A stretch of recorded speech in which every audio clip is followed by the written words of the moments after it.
안녕하십니까. 10년의 부자의 작은 부자입니다. 2024년 8월 5일 큰일이 있었죠. 그래서 블랙 먼데이라고 부르면서 이날 이제 한국, 일본 중심으로서 큰 폭락이 있었습니다. 요거에 대해서 이제 시간이 지나면은 일본이 금리 인상 때문에 엔캐리 트레이드를 청산하면서 발생한 일이다. 또는 미국이 계속 오르면서 실업률이 안 좋게 나왔더니 경기 침체 때문에 발생하였다. 이런 식으로 간단히 정리될 문제에 불과하게 되겠지만 제가 이제 매주 이제 한 주간의 매수 매도 주식을 통해서 그 주의 분위기라던가 그때의 계획들, 전망들을 계속 기록해 왔었었는데 3주 전으로 시계를만 돌려본다고 해도 그때 예상으로서는 이런 블랙 먼데이가 올 거라는 예상은 거의 없었거든요. 항상 떨어진다는 하락론자를 제외하면은 사실상 이런 것은 분위기도 없었고 낙관적인 분위기가 계속되는 상황에서 조금씩 어긋나면서 떨어지는 상황. 그러면서 이제 떨어졌더니 정말 다 끝났다고 이제 계속 하락할 거라는 그런 폭락에 대한 기대. 그리고 그게 하루 만에 끝나면서 다시 급등하면서 바뀌는 투자자들 시장의 분위기 변화. 이런 것들을 좀 남겨두면 도움이 될 것 같아가지고 그래서 이 블랙 먼데이뿐만 아니라 그 앞뒤의 얘기들을 좀 더 해보기 위해서 한 주간의 매수 매도 주식을 항상 올리고 있었지만 그거와 별도로 따로 촬영해가지고 이렇게 올리기로 마음을 먹었습니다. 그럼 말씀드렸듯이 저희가 이제까지 일주일 동안 써왔던 3주 동안 써왔던 것들을 같이 넣고 거기에서 그때 시장 분위기가 어땠으면서 그리고 어떻게 분위기가 바뀌었고 짧은 하락이랑 반등하는 동안 어떤 주식들이 떨어졌었고 어떤 것을 샀었고 이런 것들을 저점 매수의 개미 입장에서 그러니까 저 같은 경우에는 이제 이번 하락장에서 많이 떨어진다고 해서 이제 주식을 팔기보다는 사는 입장이었고 5초에 이런 저점을 저는 기다려왔고 사는 입장이라서 매수를 많이 한 상황이거든요. 그래서 어쨌든 이런 저점 매수의 입장에서 이 블랙 먼데이 기록을 회고하는 그런 시간을 진행하도록 하겠습니다. 그럼 바로 진행하도록 하겠습니다.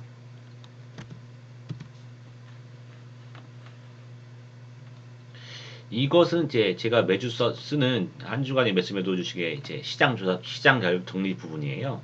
이건 제가 7월 19일부터 7월 15일부터 7월 15일부터 19일까지 있었던 일을 7월 20일에 작성한 건데 이때의 기록을 보시면 퇴사 전환이라고 해가지고 7월 8 그러니까 그 한 주 지난주죠. 그러니까 7월 8일부터 7월 10일까지는 보시면 이때 7월 10일 금요일이죠. 한국 시간으로. 근데 CPI가 이제 좋은 지수가 나왔음에도 불구하고 나스닥이 이제 1.5% 떨어졌어요. 1.5% 떨어지니까 이거 지수가 좋은데 이거 왜 떨어지는 거지? 야, 아직까지 너무 올랐는데 이제 좀 떨어지는 거 아니야라는 생각도 조금 나왔었는데 단 하루 만에 이것도 반등을 해주면서 어 이제까지 이때까지 그 최고 조정 4월에 있었던 조정 최고 조정이 5.5%에 불과했고 그리고 2% 이상 하락이 발생하지 않는 날 그러니까 2% 이상 이번 8월 1일에 2.5% 발생했는데 다음 해 7월까지 2.2% 하락이 발생하지 않았으면은 그 12개월 동안 이제 발생하지 않은 거지 않습니까?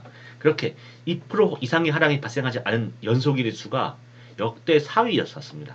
그러니까 345일 정도에서 끝났는데 이렇게 계속된 300일 동안 계속 2% 이상 하락도 발생하지 않고 이틀 연속 떨어진 날도 거의 없었어요. 그래서 계속 오고 이렇게 좋은 지수 약간 떨어졌음에도 불구하고 또 바로 올라주니까 그리고 8월도 여전히 개선성이 좋았죠. 7월도 좋았고 그러니까 특별한 이벤트도 없었고 이런 파월은 계속 좋은 말을 해주고 하니까 야 이거 언제까지 갈 것이냐는 낙관적인 분위기가 팽배했던 시기였다고 생각이 듭니다. 그런데 제가 이렇게 썼었는데 바로 7월 14일 날 트럼프 피격이라는 특별한 사건이 발생하긴 했었죠.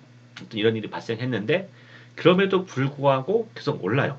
오르다가 드디어 이제 2% 이상의 하락이 발생하지 않는 날 연속일을 깨면서 345일 만에 2% 이상의 하락이 발생을 했습니다. 18일 날 이제 나스닥 2.8%가 폭락을 했는데 이거 폭락하면서 드디어 깨졌네요? 이렇게 얘기 나오는데 그 이후에 또 기사 나온 게 뭐냐면 2% 이상 이렇게 역대급으로 2% 이상 하락이 발생하지 않았는데 그러면 이 하락이 발생하지 않은 날들의 이런 그 미국 장들의 분위기가 어땠나 향후의 흐름이 어떠냐 봐보면 대부분 다 3개월, 6개월 뒤엔 다 올랐다는 거예요. 그렇기 때문에 이렇게 2% 이상 떨어진 것도 떨어졌지만 사실상 일정의 상승장이 있기 때문에 계속 좋을 거야 라는 식으로 안도를 하면서 이렇게 시장은 가고 있었습니다. 그런데 이제 그걸 보시면 이거 자체도 왜 폭락이 됐냐고 물어보면 트럼프가 7월 14일 피격되고 승리 세레모니하는 그런 짤이 많이 돌아다니면서 트럼프가 이제 당선이 되겠다는 얘기가 많이 올라요. 그래서 많이 오르면서 트럼프의 발언 자체에 되게 사람들이 민감하게 여기셨는데 트럼프가 요즘에서 이제 대만도 방위비를 더 내야 된다라는 얘기를 멘트 던지거든요.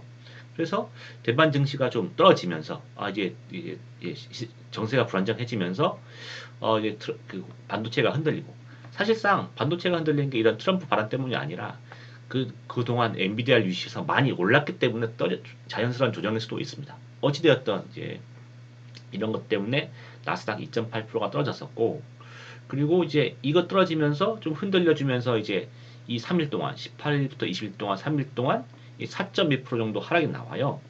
예, 이랬더니 이제까지 계속 잘 나가다가 4.2% 정도 하락이 나왔더니 이제 갑자기 이제 8월까지 계절성도 좋다고 했었는데 계절성이 나쁘다라는 얘기도 나오고 무슨 침체가 없다는 얘기는 이미 그 올해 2023년 중반기 때 모든 투자자들이 이제 올해는 침체 없다고 본다라고 얘기를 하면서 했었었는데 갑자기 이때부터 침체가 조금씩 나오기 시작은 했었습니다. 갑자기 이제 침체가 오는 것이 아니냐 하락이 얘기하는 것이 아니냐라는 얘기가 나왔었고 한국 같은 경우에는 7월 4일, 4일, 5일, 8일 동안 엄청나게 올랐습니다. 그때 코스피가 거의 2,900 가까이 이제 가서 이제 곧 3,000 찍네 멈네 얘기가 나왔었고 이때 왜 올랐냐고 보면은 그때까지는 계속 미국은 이렇게 345일 동안 쭉쭉 오르는데 한국은 계속 따라가지 못하니까 그리고 딴 일본도 올랐고 많이 올랐는데 한국 중국만 못 나가니까 야 미국이 이렇게 오르는데 한국도 따라갈 때가 온다. 하반기에는 분명 코스피 3,000 간다. 라고 하면서 이제 약간 투자자들 증권사에서 바람 잡던 그런 시기였거든요. 그래서 워낙 미국이 오르는 거랑 한국이 오르는 거 갭이 크다 보니 언제쯤 한번 튀어 오를 수도 있다고 생각했었는데 요때 갑자기 확 튀어 오르면서 엄청나게 올랐었습니다. 그리고 저는 그때 잔인한 7월을 대비하라는 동영상도 썼었지만은 이렇게 오르면 투자자들이 특히 우리는 다타 투자자들이 많은데 드디어 이제 이렇게 오르는 건가? 3천까지 곧바로 가는 건가? 하면서 사람들이 많이 달라붙을 거가 예상이 되면서 더 오르는 거 아닌가? 이런 생각도 들었었거든요. 그런데 갑자기 이제 테스라가 전환되고 이제 트럼프 이런 등등 얘기 터지고 나스닥이 드디어 역대급 상승을 종료하면서 쭉쭉 빠지는 겁니다. 이때 4일, 5일, 8일부터 쭉 상승할 줄 알았는데 또 쭉쭉 빠지면서 지속적인 하락을 보였는데 그럼에도 불구하고 이제 코스닥은 그렇게 크게 올라가지 않았기 때문에 12일 정도였죠. 19일 정도였죠. 그때부터는 약간 상승 반전하고 있는 그런 상황이었습니다. 그리고 7월 20일과 7월 26일 사이에 있었던 일들인데요. 이번에는 제가 그때도 썼었지만은 내가 지난주보다 더 박살날 줄이야 라고 썼었는데 이건 이때 이후에 발생할 일들을 모르고 있었던 그런 상황이었죠. 근데 여기까지만 잘라서 보면은 7월 18일 날 2.8% 하락이 났는데 7월 25일 날 그 다음 주에서 이 하락을 정리하고 오르는 듯 하더니만 이게 비실비실 하더니 갑자기 25일 날도 3.7% 하락이 발생한 거예요. 이거에 대해서도 사람들이 또 분분했는데 사실상 조정이라는 것이 이렇게 발생하면은 보통 S&P 10% 정도 조정이 발생하는 것이 자연스러운 현상이고 흔히 있어 왔던 거거든요. 그런데 이제 보시면 이때 빠진 것만 해도 이제 나스닥은 7.2%에 불과하고 S&P는 4.7%였어요. 4.7%. 그래서 원래 이때까지 최고 하락이 4월에 발생한 S&P 5.5% 하락이었거든요. 그렇기 때문에 사실상 이때 보기에는 뭐 이런저런 얘기가 있었지만은 아직 이거를 큰 조정이라고 볼 수는 없고 이 정도 흐름 내서 이 조정 자체를 큰 거로 볼 수 없다라는 것이 제 생각이었고 주변에 대해서도 투자자들의 생각은 다를 수도 있겠지만은 그런 것이 이때까지는 컨센서스였다고 생각이 듭니다. 그리고 한국 주식 같은 경우에는 이제 이렇게 미국이 22일 날, 25일 날 떨어져 주니까 25일 날 떨어져 주니까 25일 날도 이제 시차가 있었지만 역시나 떨어져 주면서 코스피로 치면은 이제 2,700 이 선이 깨지고 코스닥도 많이 하락한 그런 상황에서 이제 또 한 주가 지났습니다. 그래서 이제 27일까지 가기가 지나고 이제 드디어 이제 8월 2일부터 이제 이 기간이 들어오는데요. 전주죠. 8월 전주죠. 전주에서 어떤 일이 있었냐면은 자 이제 7월 이제까지 내용을 정리하면은 뭐 이제까지 어수선해져 가지고 트럼프 리스크다 뭐다면서 이렇게 2주 동안 밀리면서 요렇게 떨어진 게 그 전주까지 일이랍니다. 일이면 그러면 7월 29일부터는 있었을 때 7월 31일 날 오후 1시에 일본이 금리 인상을 발표했어요. 발표했는데 재밌는 게 뭐냐면 요때까지 요거에 대해서는 사람들이 크게 신경을 쓴 사람이 없었습니다. 왜냐면은 금리 인상할 거라 생각을 안 했고 갑자기 금리 인상을 발표를 예상외로 했는데 그때 분위기가 어땠는지 일본이 그냥 지수가 오를 정도로 요거에서 크게 민감하게 반응되지 않은 상황입니다. 오히려 그날 저녁에 있었을 FOMC 파월 발언에 좀 더 사람들이 관심을 집중하고 있었던 때였죠. 파월 자체는 이제 좀 더 멘트를 고쳐주면서 좀 더 시장을 달래주었고, 아, 역시 이제 파월이 나오니까 오른다 하면서 미국장이 쫙 올려줬습니다. 2.64%나 올라주고, 이때 톰리 같은 전문가는 이제 FOMC 8월 발언 끝으로 이번에 하락이 정리가 되고, 이제 하락분을 전부 이제 만회하면서 그 일주일 동안 많이 오를 것이다라는 얘기를 했었습니다. 그래서 아 이제 끝났구나. 이제 이 앞동안의 어수선한 조정 분위기는 이 FOMC를 끝으로 끝났구나라고 이제 오르기 시작했는데 이제 그 뒷날 보니까는 그날 가치는 이제 한국도 많이 올랐었죠. 그런데 그 뒷날 미국장이 떨어지면서 이제 상승을 반납하면서 하락을 해버리는 거예요. 일단 미국이 떨어졌으니까 이제 한국도 이제 8월 2일 금요일이죠. 많이 떨어지는데 이때 일본은 더 많이 밀리더라고요. 보니까 그때 이미 8% 하락이 이날 발생해가지고 저는 제 상사 주식 2개 산 거로 좀 기억을 하는데 이렇게 한 상태 내에서 미국이 떨어졌어? 근데 하루 떨어졌어? 그래서 이제 한국이랑 일본이 밀렸는데 이때부터 실업률 얘기가 이게 나오는 겁니다. 실업률 얘기가 나오면서 아 이게 갑자기 떨어졌는데 오늘 실업률까지 결과가 안 좋으면 정말 큰일입니다. 실업률이 되게 중요합니다. 나왔었는데 실업률이 안 좋게 나온 겁니다. 그러면서 이틀 연속 이제 미국이 이제 하락으로 2.6%, 2.4%였나요? 그래서 도합 5% 정도 하락을 하면서 그 한 주가 마무리됩니다. 마무리되니까 그 토요일 일요일 동안 장이 없지 않습니까? 없는 동안 이제 온갖 안 좋은 뉴스가 다 도배되기 시작하는 겁니다. 야 이거 침체, 실업률이 너무 안 좋게 나왔다. 이거 침체를 예고하는 것이 아니냐? 뭐 3위 법칙.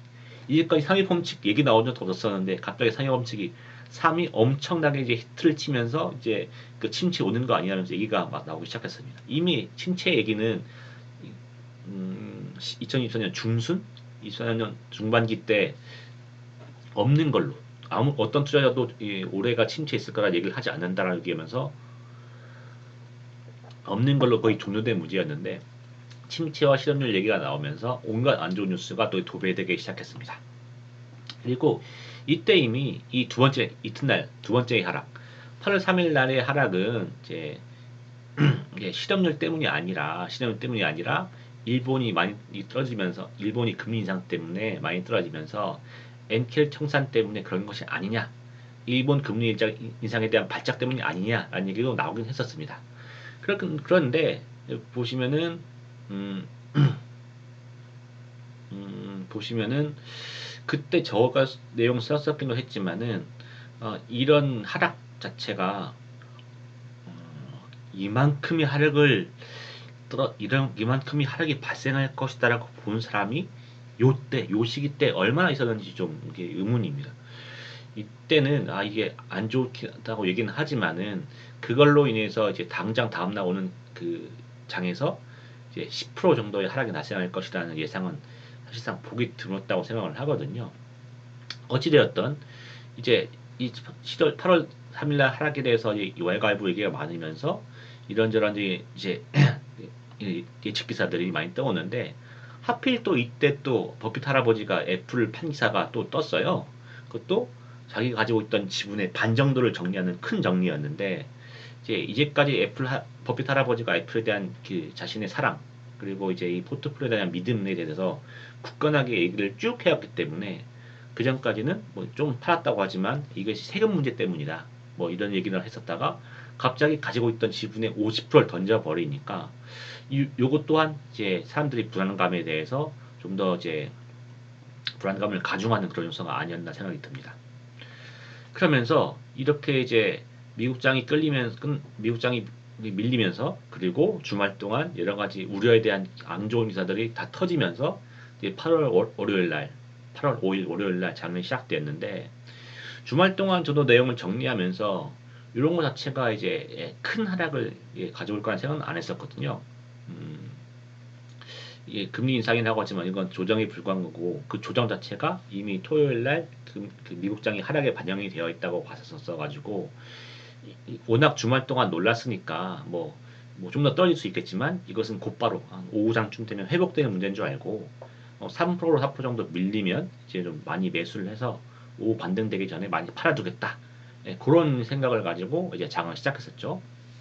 그래서 시작을 딱 했는데 아침에 장을 열어보니까 바로 3% 4% 정도 밀리면서 시작을 하는 거예요. 그러니까는 원하는 가격에 왔으니까 저는 이제 나머지 인버스를 단계적으로 매도를 걸어두고 이제 계속 업무를 했죠. 네, 그날따라 또 이제 일이 바빴습니다. 그래서 근데 아침에 매도를 걸었는데 자꾸 매도가 걸리는 거예요. 그래서 좋다고 하면서 좀 더 계속 매도를 걸고 이제 점심을 먹고 자 이제 오후쯤에는 이제 반등을 하겠지라고 생각하는데 이게 지금 더 빠져 있는 겁니다. 이게 더 빠져 있는 건데 이때서야 이게 왜 더 빠지지? 이때쯤이면 반등을 할 줄 알았는데 이게 무엇이지? 라고 봐봤더니 옆나라 일본은 더 박살나고 있는 거예요. 그래서 아 이거 지금 이제 그 금리 인상에 대해서 문제 때문에 일본이 옆에서 너무 박살나다 보니까 이게 한국이 따라 올라주질 못하고 있구나. 뭐 이렇게 생각이 들면서 어찌됐든 가격은 좋으니까 이제 이것저것 매수는 걸어놓고 엄청나게 매수를 계속하고 있었습니다. 근데 매수도 이제 좀 더 떨어지고 있으면은 언제까지 떨어질지 모르니까 이제 저점에서 매수를 많이 할 수 있도록 이렇게 계속 매수가 걸린다가도 핸드폰을 열고 이제 괜찮은 지점이 왔으면은 좀 더 매수한 양을 좀 더 아니 매도량을 좀 더 늘리고 이렇게 했었어야 하는 건데 이날따라 바빠가지고 계속 핸드폰을 못 봤어요. 그래서 이게서 시간에서는 잘 못하고 3시 반 시간이 끝나고 4시에서 넘어서야 이제 시간의 단일가에서 이거저걸 매수를 더 했는데 사실상 이때도 이제 2시 반? 2시 40분 그러니까 서킷 브레이커도 한번 울렸었는데 울리고 난 후에도 좀 빠지다가 결국 장 끝날 때 좀 약간 반등하면서 끝이 났는데 저는 이때 좀 많이 못 사고 매도를 걸어놔야 되는데 계속 일하다 보니까 못하고 요때 그러니까 4시 이후에 시간 내서라도 아쉽지만 사자 해가지고 이것저것 매수를 한 상황이었습니다. 그리고 이제 저희 프리마켓도 열리는데 프리마켓에서 또 계속 빠지는 거예요. 이제 일본이랑 한국이 이렇게 8%씩 떨어지다 보니까 미국 프리장도 엄청 빠지는데 그러니까 미국에서도 이게 말이 많았나 보죠. 이 프리장들이 있는 나라들에서 이렇게 미래다 팔아버리면 실제 장이 열렸을 때 엄청 떨어졌을 텐데 그 프리장이 없는 나라들은 팔지도 못하고 이게 뭐냐 이거 좀 막아달라고 했나 봅니다. 그래서 이제 프리장도 없고 막히던데 어쨌든 막히기 전까지 이것저것 사가지고 TQQ도 이제 한 15% 정도 하락하더라고요 프리장에서. 그러니까 이것도 많이 사고 이러면서 이제 저녁이 됐죠. 저녁이 되니까 아, 이 미국장이 이제 프리장도 이렇게 떨어질 거면 미국장 시작하면은 더 많이 떨어질 것 같다. 그래서 이제 프리장에서도 샀지만 이걸 좀 더 매수를 계획하고 얼마큼 떨어질지 모르니까 이제 예약 매수를 걸어두는 것보다 떨어졌을 때, 뭐 장이 마감됐을 때 이때 애프터마켓에서 일어나서 사는 게 낫겠다라고 생각한 다음에 그러면 내일 아침 일어나서 뭐 사지? 하고 이제 미국에 살 주식들 그리고 다음날 한국이랑 일본에 살 주식들 왜냐면은 업무가 시작되면은 이제 정신이 없으니까 미리미리 살 주식들을 정리해서 미국에서는 제가 옥시덴탈이랑 스타벅스 좀 많이 살려고 했었고 그리고 일본에서는 내가 내일 더 떨어지면 바인다이 남코랑 리스이 무슨 사자 그리고 한국은 삼성전자랑 중공업주 왜냐면 중공업주가 테마가 붙어 있으니 이거는 하락이 짧을 거라 생각해서 이건 사둬야겠다 생각해서 이걸 정리하고 또 지수도 여기서 1%당 더 떨어지면은 제가 이때부터는 1%당 100만 원 정도씩 더 사야지라고 계획하고 이제 그날 8월 5일 하루를 마쳤습니다. 그래서 8월 6일 아침이 됐는데 이제 얼만큼 미국이 박살 나 있었을까 이런 걱정돼가지고 또 F자량에서는 또 약간 오르지 않습니까? 그렇기 때문에 이날을 좀 더 많이 사기 위해서 새벽 4시에 일어났어요. 5시에 받으면은 그때쯤이면은 약간 가격이 올라 있을까봐 4시에 딱 알람 맞춰놓고 일어났는데 보니까 많이 떨어졌지가 않은 거예요.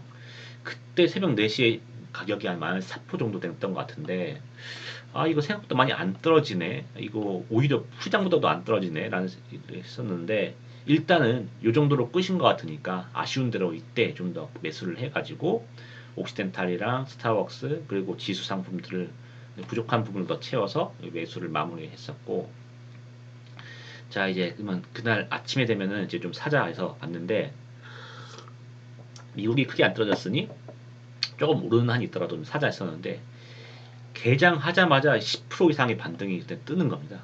바로 10% 이상 떴고 한국도 많이 올랐죠. 그날 뭐, 뭐 떨어진 만큼은 아니지만 한 100포인트 그냥 올라버리는 반등이 바로 나왔습니다. 근데 이 그렇지만 다행히 이렇게 지수 자체가 반등했지만 그 중에서도 오르지 못하고 있는 주식들이 있더라고요. 9시 장 시작해서 바로 열어보니까 지수는 바로 반등을 하는데 아직 오르지 않는 반등이 시작되지 않은 주식들이 보이던데 그게 하이브랑 JYP 이런 게 안 놀랐더라고요. 그래서 요거는 좀 더 매수를 했고 하나오션 같은 경우에는 이제 물론 가격이 좀 더 오른 상태지만 그래도 반등이 시작 더 지속되면은 더 오를 걸 생각해서 하나오션이랑 지수를 좀 더 추가 매수를 했습니다. 그리고 일본은 이미 10% 올라가지고 사기는 좀 애매해졌는데 이렇게 반등을 하다가도 이제 오후 되면은 좀 이제 반등 추세가 떨어지면서 좀 꺾일 거 생각해서 오후 때 좀 하나만 더 그러니까 미쓰비시 상사를 좀 더 매수를 하려고 했었어요. 이미 미쓰이 무산이랑 반다이 남코는 늦어버렸고 미쓰비시 상사로 살려고 했었는데 이게 일본 주식은 20분 지연 가격으로 뜨는데 이 컴퓨터를 써서 쓰면은 제가 그래도 그 현시가를 이제 일본 주식 들어가가지고 현재 가격을 봤었을 건데 그날따라 또 회의가 또 많더라고요. 그래서 회의가 엄청 길어졌는데 핸드폰으로 잠깐 확인했을 때는 20분 지연 시간이지만 뭐 비슷하겠거니라고 매수를 걸어두는데 매수가 계속 안 걸리는 거예요. 그래서 나중에 회의 끝나고 봤더니 이제 그때는 이미 저점 찍고 올라가는 단계여서 그때 매수 찍었다고 해가지고 매수가 안 된 상태더라고요. 그래서 회의 끝나고 한 장마감 10분 전에나 봤는데 제가 샀던 가격보다 이미 많이 올라 있는 겁니다. 그래서 또 그때 마음으로는 이게 그 차이가 좀 커 보이더라고요. 그게 한 27,000원, 뭐 3만 원 정도 될 건데, 근데 커 보이더라고요. 그래서 에이 안 사라고 하면서 이제 매수가 실패돼요. 매수를 하지 못했고, 그리고 이제 어쨌든 하루 만에 또 이제 일본이랑 한국이 반등 나와 버리니까 미국도 더 많이 올라 버리겠는데, 그러면 미국에서 아직 안 오른 주식은 무엇이고 뭘 더 사야 될까 하는 생각이 들어가지고 고민을 했다가 저녁 프리마켓 시작할 때 샀던 것이 이 코르. 이게 한국 세배 ETF인데 한국이 이렇게 반등을 했는데 이게 코르는 이 세배 ETF 아직 반등을 덜 한 상태인 거예요. 그래서 요거는 이제 좀 오를 텐데 아직 이 가격은 괜찮을 것 같아가지고 코르 좀 사고 또 발레 이 발레가 지금 하락장일 때 좀 많이 빠지는데 보통 10달러 이하 빠진 상태에서 많이 반등을 하는데 10달러 근처에 있는 겁니다. 그래서 다른 거 살 게 좀 없어 보이고 요거 좀 많이 빠졌고 배당도 많이 주니까 괜찮은 것 같은 거 같아가지고 요거는 추매를 했습니다. 그리고 이제 8월 5일 날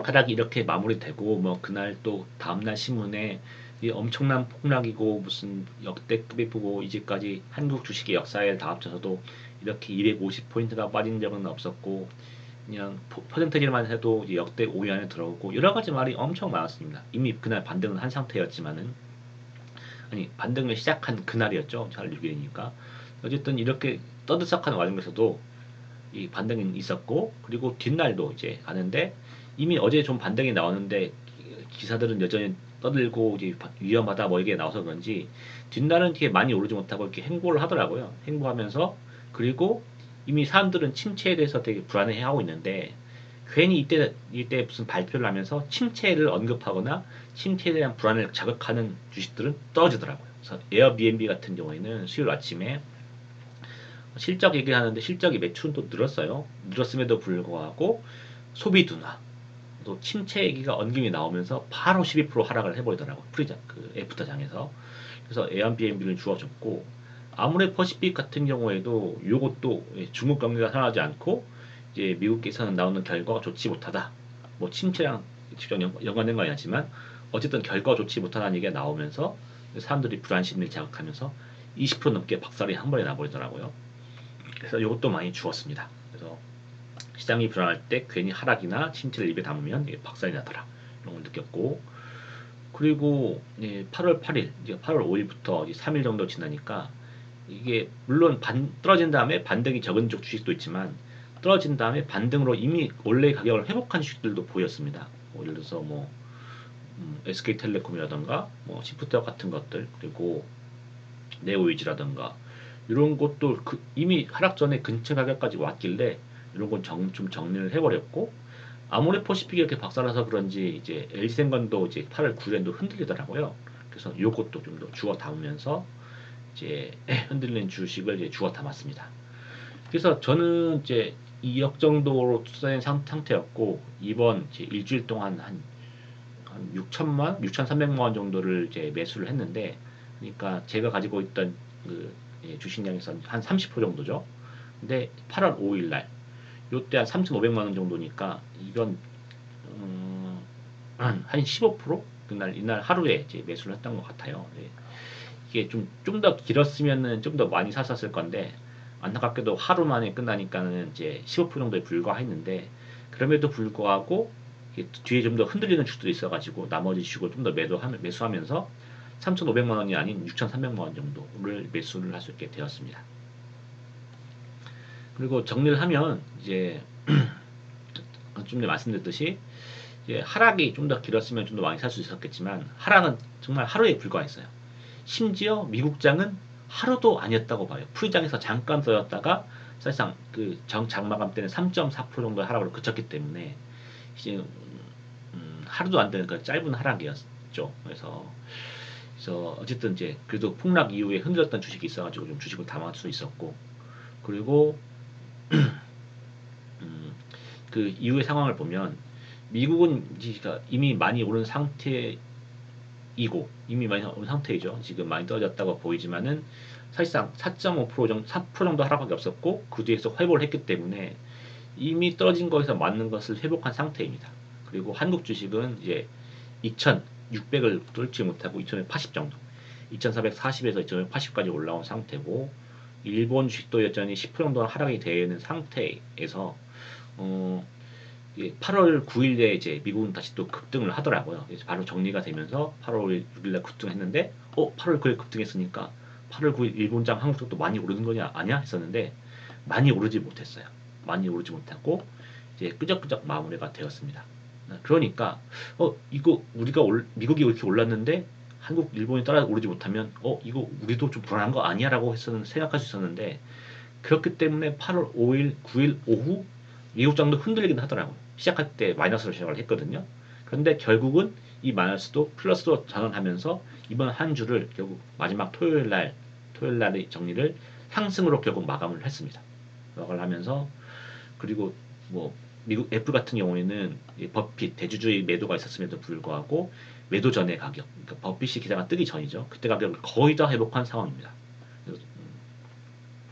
그래서 요렇게 지금 이제 지금 8월 9일까지 내용들이 정리를 해봤고요. 지금 또 주말 동안 얘기 나온 것들은 뭐 코로나 때도 그랬지만 여전히 추가 하락의 공포, 아직 끝난 게 아니다. 이런 기사들이 지금 많이 나고 있는 상태입니다. 뭐 더블딥 추가 하락의 공포. 그래서 저도 이제 다음 주를 또 준비하기 때문에 이분들 저분들 얘기를 들어보고 기사를 보고 있는데 아직 끝나지 않았다는 것이 대부분의 얘기인 것 같아요. 이제 끝나서 이제 계속 오를 것이다 아니고 조심을 해야 된다. 아직까지는 NK 청산이 안 된 부분이 있을 수 있고 흔들리는 와중이다. 조심하자라는 것이 아직까지 상황인 것 같아요. 하지만 제가 볼 때는 코로나 타락장 때도 뭐 이렇게 더블딥 온다 뭐 했었지만은 이제 쭉 올랐지 않습니까? 그리고 미국 자체도 이번에 큰 타격을 받은 게 아니기 때문에 사실상 요거 때문에 영향을 받아가지고 다시 또 추가락까지 온다거나 이런 건 아닐 것 같고, 온다고 하면은 그냥 더 많이 회복을 해서 그 이후에 지금 높아진 가격에 대한 부담 때문에 떨어질 것 같지, 요거에 대한 하락은 끝난 것이 아닌가라는 생각이 드는데, 이건 어제 제 생각인 거고, 또 일본만큼은 여전히 지금 워낙 오랜 기간 동안 그 저금리를 유지했고, 사실상 제로금리를 유지했었고, 그것이 이번에 10 몇 년 만에 마감된 거니까 흔들릴 여지는 충분히 있다고 봐요. 그래서 일본이 흔들리기 때문에 한국도 흔들릴 수 있지만, 한국 일본의 문제이고 결국 미국에는 큰 영향을 없지 않을까 생각하는데, 그거는 어쨌든 좀 더 지켜볼 문제인 것 같고, 만약에 이렇게 해서 또 이제 추가 하락이 나오고 이 블랙 먼데이 여파가 좀 더 길어지게 된다면, 요거에 대해서 좀 더 내역을 보강해서, 저는 그때 이렇게 생각을 했는데 사실상 이때 보니까 이게 아니고 이렇게 끝나더라는 것은 내용 좀 더 보강해서 올리고, 요때의 기록은 다시 또 이제 그때 뭐 이렇게 더 하락이 나온다면은 저는 그때 이렇게 생각했었는데 이렇게 되더라 라는 내용을 다시 한번 정리를 해보려고 하고 있습니다. 그래서 지금 저도 보면서 이것저것 주말에 기사를 보면서 걱정하는 부분은 그거예요. 그래서 2, 3주 동안 지켜봤는 얘기도 있지만, 항상 하락장에 이렇게 이게 갑자기 급격한 문건이 있었을 때는 버핏이 뭔가 행동을 했었거든요. 심지어 이 버핏은 이제 뭔가를 사기 위해서 현금을 쌓아둔 거지 않습니까? 아니면 사기 위해서가 아니더라도 현금이 너무 많아요. 현금이 너무 많아. 심지어 FOMC가 가지고 있는 게, 미국 중앙은행이 가지고 있는 단기채의 몇 프로 정도 될 정도로 단기채 많이 가지고 있다는데, 그 단기채를 계속 가지고만 있으면 손해지 않습니까? 결국 어느 정도는 사줘야 되는 건데, 일단 이 애플판 큰 돈으로 뭔가 샀다는 얘기가 안 나올 뿐더러, 그리고 옥시덴탈 페트롤리움은 항상 60달러 이해가 되면 샀었거든요. 이번에 옥시덴탈 페트롤리움이 55달러까지 무너졌었는데, 그러면 분명 버핏 사야 되는데 샀다는 얘기가 아직도 들리지가 않습니다. 제가 이제 지난 오렌 버핏이 애플을 왜 팔았을까 동영상도 올렸지만은, 이 오렌 버핏이 침체 생각해서 애플을 판 것은 아니라는 것의 주장의 근거가 옥시덴탈을 계속 사고 있었다는 것이었거든요. 침체 때 더 많이 떨어지는 에너지주를 계속 사모았다는 것은 침체를 보고 침체 생각해서 이제 애플을 판 것이 아니라 다른 이유가 있었을 것이다 라고 본 것이었는데, 아직까지 옥시덴탈을 샀다는 얘기가 안 들리는 것이 좀 사람을 좀 불안하게 만드네요. 이런 것도 좀 지켜보면서 이제 블랙 먼데이 남은 여진이 어떻게 진행되는지 살펴보고, 필요한 내용이 있으면 다시 또 업로드를 할 수 있도록 하겠습니다. 어느 정도 두섭이 말하게 된 것 같은데 그런 것 좀 양해를 해주시고, 이런 기록들이, 어떤 한 개미 관점에서 본 블랙 먼데이 기록들이, 들으시는 분들한테 좀 어느 정도 도움이 됐기를 바라는 마음입니다. 그러면 다음 주제로, 다음 한 주간의 매수 매도 주식이나 다음 주제로 또 인사를 드리도록 하겠습니다. 감사합니다.